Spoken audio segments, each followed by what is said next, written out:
Could it be? Will it happen? Another portable game machine? Insiders in the know have given the Q the good word that you may see such a thing from Sony of all companies. It looks like the powers behind the PlayStation are talking portable station by the end of the year and will play CDs and games courtesy of a flip-up screen.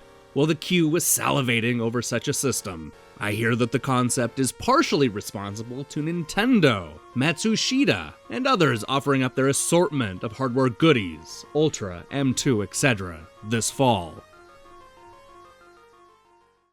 But here's what really happened. What a difference a year makes. In the months leading up to the PlayStation's launch, many in the media openly wondered if Sony had a chance in a market dominated by Sega and Nintendo.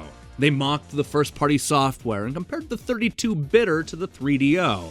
But the PlayStation was not to be dismissed, and it only took a few months for journalists to start whistling a different tune. Here we have Quarterman leading the charge. He went from being dubious about the console's viability to predicting a Sony portable in just a matter of months. This handheld PlayStation was said to sport a flip-up screen, play compact discs, and hit store shelves by the end of 1996. That's quite the ambitious plan for a company whose first console wasn't even a year old. As if that wasn't ludicrous enough, Quarterman burrowed his way into the heads of Sony executives to better understand the rush to the handheld space. Seemingly out of nowhere, he implies that Sony is feeling the heat from the 64-bit consoles on the horizon.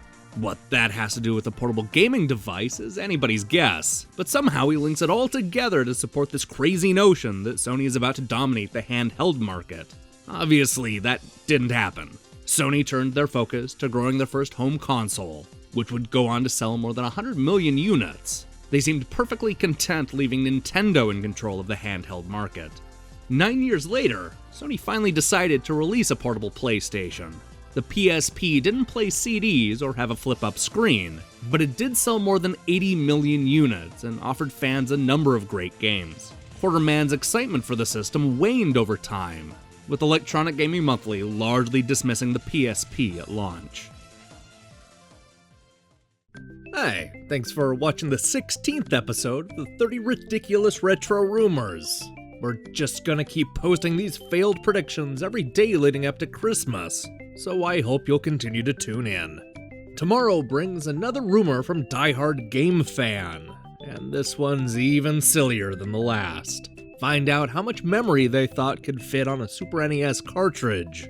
Also, make sure and head over to defunktgames.com for another Defunct Games Golf Club review from Adam Wallace. This week he's taking a look at Awesome Golf on the links. Is it? Click over to find out. And don't forget to tune in tomorrow for another episode of the 30 Ridiculous Retro Rumors. Until then,